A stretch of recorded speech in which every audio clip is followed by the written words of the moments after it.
अस्सलाम वालेकुम व्यूअर्स। आज हम डिस्कस करने जा रहे हैं basic concept of this set. तो बच्चों सेट क्या है? देखिए सेट को डिफाइन करने से पहले फर्स्ट ऑफ ऑल चंद एक क्वेश्चन जो मैं आपके सामने रखने लगा हूँ, ज़रा देखें। फर्स्ट क्वेश्चन है जी, name the team for PSL 2020 कि पाकिस्तान में जो 2020 में PSL हुआ है उसमें कितनी टीमों ने पार्टिसिपेट किया जी। तो ये तो सबको इल्म है कि उसमें 6 टीम थी जिन्होंने पार्टिसिपेट किया था। लाहौर, कराची, मुल्तान, इस्लामाबाद, कोयटा और पेशावर। ये तो ओवरऑल जो टीम थी। अब बात हम करेंगे second question, the name of your favourite team. अब जब बात कर रहे हैं योर फेवरेट टीम की तो अब डिफरेंट लोगों की बच्चों डिफरेंट फेवरेट टीम होगी। कोई कराची को सपोर्ट कर रहा है, कोई लाहौर को, कोई मुल्तान को, कोई कोयटे को, कोई इस्लामाबाद को, कोई पेशावर को। इसी तरह the name of the subject study in class 10। जब आपने 10 क्लास में जो सब्जेक्ट पढ़े तो चले हम इसका एक ग्रुप को ले लेते हैं, साइंस ग्रुप को ले लेते हैं। तो उन सब के जो सब्जेक्ट थे अप्रॉक्सीमेटली वो क्या थे बच्चों? सेम थे।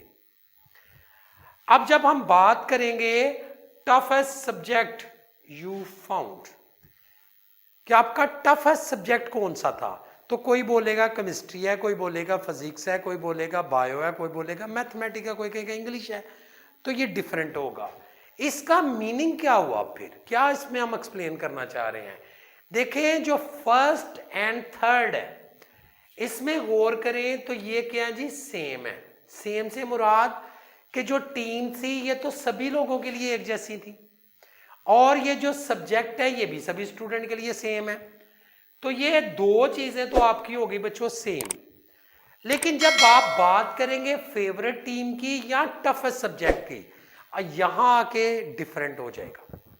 यहां क्या होगा? किसी को कोई पसंद है, किसी को कोई, और किसी को कोई सब्जेक्ट टफ लग रहा है, किसी को कोई सब्जेक्ट टफ लग रहा है। तो इसका मीनिंग ये हुआ कि ये डिफरेंट है।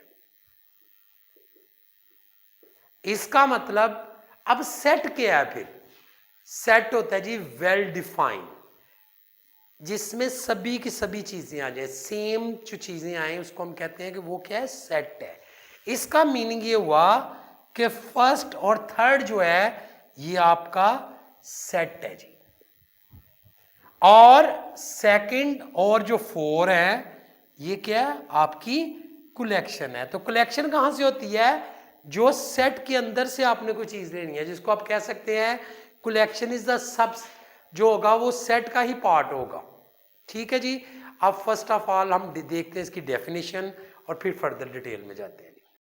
अब सेट की डेफिनेशन देखें जी, a well defined and well differentiated collection of objects is called set।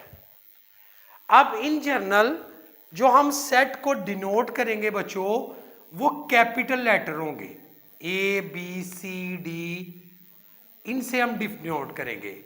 और सेट को जब भी आपने रिप्रेजेंट करना है तो करली ब्रैकेट से करना है।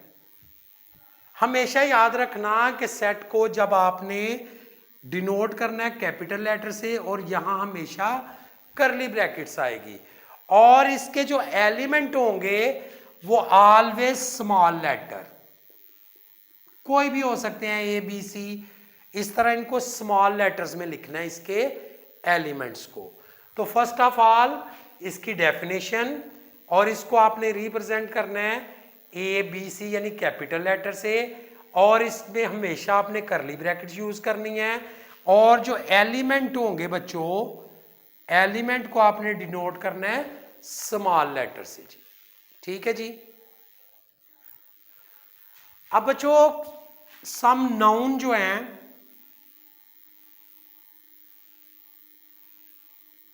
आपके एलिमेंट, जिस तरह कैपिटल लेटर, जिस तरह आप देखें N। अब जी सम सेट नोटेशन जो ऑलरेडी हम हर क्लास में पढ़ चुके हैं, आई नो। देखें जिस तरह N है, W Z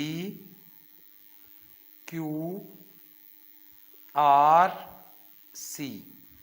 अब ये देखें ये सबको इलम है। अब n से मुराद क्या है? नेचुरल नंबर, यानी कि 1 2 3 4 सो ऑन। W से मुराद क्या थी जी? Whole number, 0 1 2 3 4 so on. इसी तरह Z मीन इंटीजर्स। अब ये क्या आएगा? ये आएगा 0 plus minus 1 plus minus 2 plus minus 3 so on. इसी तरह Q, अब Q और Q डैश यानी कि ये रैशनल आ जाते हैं in the form of P over Q। और उसके बाद बच्चों रियल नंबर यानी माइनस इन्फिनिटी से प्लस इन्फिनिटी, और उसके बाद आएंगे जी कॉम्प्लेक्स नंबर जो हम इस फॉर्म में लिखते हैं जी। तो ये आगे चल के इसकी फर्दर डिटेल पढ़ेंगे हम। ये हमारा नेचुरल नंबर है, होल है, इंटीजर है, रैशनल है, रियल है और कॉम्प्लेक्स है। अब इसको देखते हैं जी। देखिए जी, सबसे पहले ये सिंबल ये कौन सी है? किसके है? Belong to. और अगर हम इसको इस तरह कर दें तो इसका मतलब not belong to. If x is the member of the set A, अगर जो है x उसका मेंबर है किसका? सेट ए का, we write x belong to A, read as x belong to A. For example देखिए, अगर हम लिखते हैं 2 बिलोंग टू नेचुरल नंबर, और अगर मैं लिख दूं -2 बिलोंग टू नेचुरल नंबर, तो आप बताओ इसमें ठीक क्या है? नेचुरल नंबर कहाँ से शुरू हो रहे हैं? 1 से शुरू होते हैं और so on. Natural number positive होते हैं, इसका मतलब ये फिर बनेगा 2 belong to natural number and -2 not belong to natural number जी। अब रिप्रेजेंटेशन ऑफ द सेट को रिप्रेजेंट जो हम करते हैं दो तरीकों से करते हैं। अब इसमें एक रोस्टर फॉर्म है और एक बिल्डर फॉर्म है जी, सेट बिल्डर फॉर्म जी। रोस्टर फॉर्म को टेबलू फॉर्म भी कहते हैं। अब इसको जब भी बच्चों लिखना है तो किस में लिखना है आपने? करली ब्रैकेट्स में। जब मैं इसको लिखता हूं कि फर्स्ट 5 नेचुरल नंबर, तो इसका मीनिंग ये आएगा कि हम इसको लिखेंगे 1 2 3 4 एंड 5। तो ये कौन सा तरीका है लिखने का? ये हमारा आएगा जी रोस्टर फॉर्म जी। और जब हम इसको सेट बिल्डर फॉर्म में लिखेंगे तो बच्चों इसको किस तरह लिखोगे? x इंटू, अब ये जो 2 डॉट है इसका मीनिंग क्या है आपका? इसका मीनिंग है सच डैट। अब x क्या है? x एक ऐसा समझ लें कि जिस तरह एक मॉनिटर होता है क्लास में, जो पूरी क्लास की नुमाइंदगी कर रहा है, हर चीज को वो टीचर को बता रहा है। तो आपका ये मॉनिटर है जी x, जो रिप्रेजेंट करेगा सारे सेट को।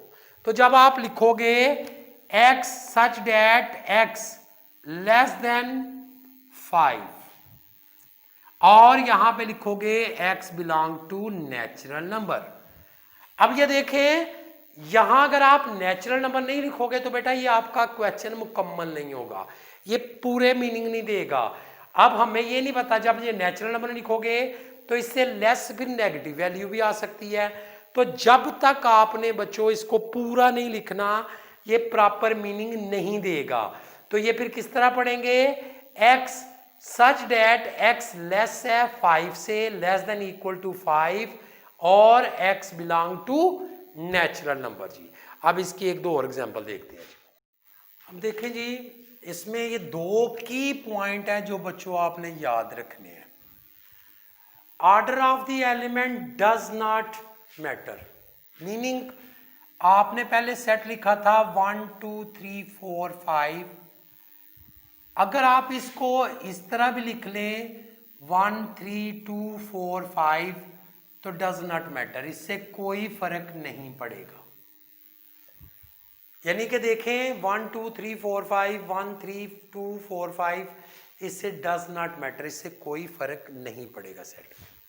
दूसरा पॉइंट जो इसमें repetition does not matter, repetition फर्क नहीं पड़ता बच्चों। मसलन जब आप इसको लिखते हैं, ये आप सपोज इसको आपने लिखा है 1 1 1 2 2 3 4 5, तो इसमें जो वैल्यू रिपीट हो रही है इससे कोई फर्क नहीं, इसमें कोई नहीं, इसको आपने एक मरतबा लिखना है। जैसे फॉर एग्जांपल मैं क्लास में एक बच्चे का 4 मरतबा अगर नाम ले लूँ, मैं कह देता हूँ फाहिद फाहिद फाहिद फाहिद, तो मीनिंग क्या है? एक ही है।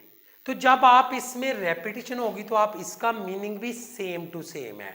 तो ये 2 पॉइंटों को बच्चों आपने हमेशा ज़हन में रखना है कि order of the element does not matter, कि इनकी अगर अरेंजमेंट बदलते तो इससे सेट में कोई फर्क नहीं पड़ेगा, और ना ही इसकी रेपिटेशन मैटर करती है।